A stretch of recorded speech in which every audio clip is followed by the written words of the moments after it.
صلی اللہ علیہ وسلم نے فرمایا فجر کی نماز میں آؤ، اپنے منہ صاف کر کے آؤ، اپنے منہ کی بدبو نکال کر کے آؤ۔ پوچھا کیوں؟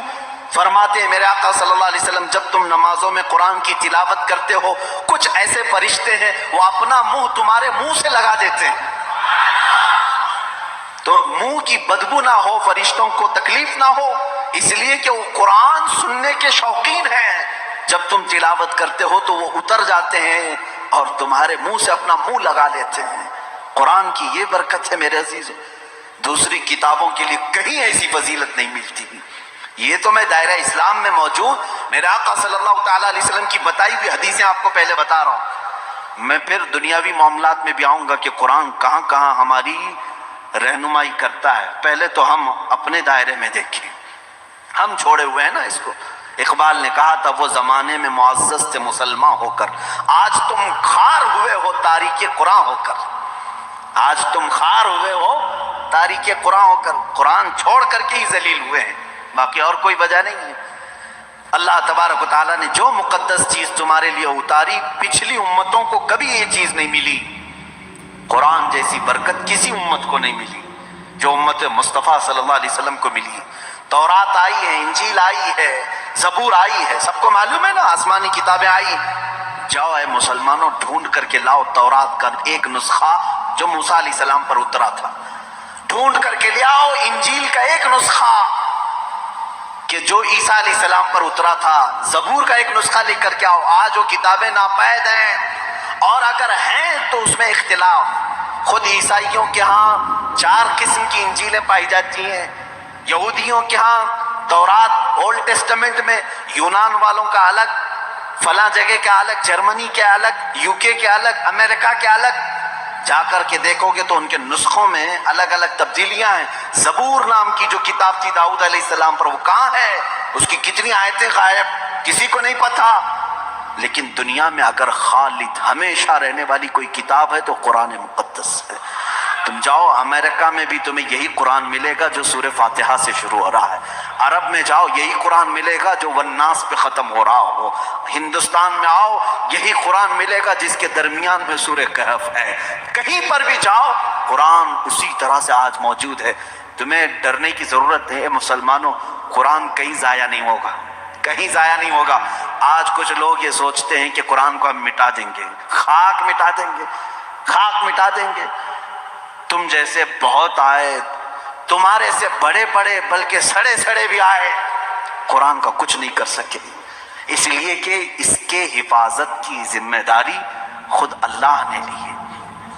قرآن میں خود فرماتا ہے اِنَّا نَحْنُ نَزَّلْنَا الذِّكْرَ وَإِنَّا لَهُ لَحَافِظُونَ، ہم نے ہی قرآن کو اتارا ہے اور ہم ہی اس کی حفاظت کرنے والے ہیں۔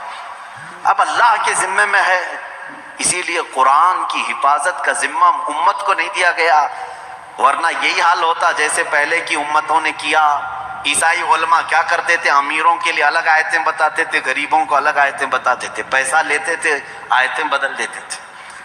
اگر امت کے حوالے یہ قرآن بھی چھوڑ دیا جاتا تو دنیا دار زر خرید مولوی وہ قرآن کو بھی بیچ دیتے ہیں، حکومت کو راضی کرنے کے لیے آیتیں بدل دیتے ہیں۔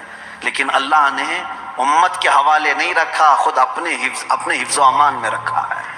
قرآن کو کوئی بدل نہیں سکتا، لا تبدیل لکلمات اللہ، رب تعالیٰ خود فرما رہا ہے اللہ کے ایک کلمے میں بھی تبدیلی نہیں۔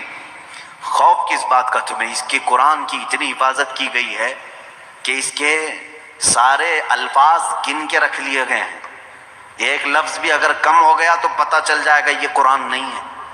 الفاظ تو دور کی بات ہے میرے عزیزوں، اس کی صورتیں محفوظ ہیں، 114 صورتیں ہیں، اس میں ایک کم بھی نہیں ہوگی زیادہ بھی نہیں ہوگی۔ ہم یہ سب محفوظ ہیں، جو عالم ہوگا جو حافظ ہوگا، کروڑوں کی تعداد میں علماء بھی ہیں، وہ سب کو معلوم ہے، یعنی قرآن کی یہ باتیں جاننے والے علماء کی بات کر رہا ہوں، سب کو معلوم ہے کہ قرآن میں 114 صورتیں ہیں، 540 رکوع ہیں۔ اتنا ہی نہیں بلکہ اس کے جو ہے حرف بھی گن لیے گئے، آیتیں بھی گن لی گئی ہیں، 6666 آیتیں ہیں، حروف بھی گنے گئے ہیں، زبر بھی گنے گئے ہیں، زیر بھی گنے گئے ہیں، بلکہ اس کے نقطے بھی گن کے رکھے گئے ہیں، کہیں ایک نقطہ بھی کم نہیں کر سکو گے۔ اس قرآن کی اتنی جو حفاظت ہے، آج میں آپ کو بتاؤں، کبھی کسی نان مسلم کے پاس جاؤ اور اگر وہ تم سے یہ سوال کرے تو مسلمان ہے، اسلام ہی سچا دھرم ہے، کیا تمہارے پاس پروف ہے اس چیز کا؟ تم کیا کہو گے؟ حضور صلی اللہ تعالیٰ علیہ وسلم کے معجزے سناؤ، انکار کرے گا۔ میرے آقا صلی اللہ تعالیٰ علیہ وسلم نے چاند کے 2 ٹکڑے فرمائے، سورج کو پلٹا دیا، بہت سارے معجزے ہیں، وہ کہے گا میں نہیں مانتا ان چیزوں، وہ اس زمانے میں تھے، میں کہاں دیکھا ہوں۔ اگر تم اس کے سامنے اسلام کی عظیم فتوحات کو دکھاؤ گے، وہ کہے گا میں نہیں مانتا، یہ سب کہانیاں ہوں گی، ہمارے بھی بھگوانوں کے ذکر اس طرح سے کیے گئے ہیں، اسی طرح کی باتیں ہمارے پاس بھی موجود ہیں۔ ہر کوئی کہے گا۔ تمہارے پاس اگر اپنے حق ہونے کی کوئی علامت آج بھی موجود ہے تو صرف قرآن پاک ہے۔ اسے کہو میرے سچے مذہب پر اور اچھے مذہب پر قائم ہونے کی سب سے بڑی دلیل، سب سے بڑا پروف قرآن ہے، لا کر کے دکھاؤ اس طرح کی کوئی دوسری کتاب کسی کے پاس ہو۔ کم سے کم 1400 سال سے جو محفوظ چلی آ رہی ہے دنیا میں، کسی لیبارٹری میں بھی، کسی لائبریری میں بھی اتنی پرانی کوئی کتاب آج محفوظ موجود ہے ہی نہیں۔ یہ میری بات نہیں، ساری دنیا کا جو دوسرے ریلیجن سے تعلق رکھتے ہیں ان کا بھی یہی قول ہے کہ قرآن سے زیادہ محفوظ اس دنیا میں اب کوئی چیز نہیں رہ گئی۔ اس کی حفاظت کو اللہ نے اس طرح سے ترتیب دے کر فرمایا ہے کہ مسلمان اپنے بچوں کو حافظ قرآن بناتے ہیں اور اس کی حفاظت میں لگے ہوئے ہیں۔ اللہ تعالیٰ نے سینوں کو چنا ہوا ہے اس قرآن کی حفاظت کے لیے۔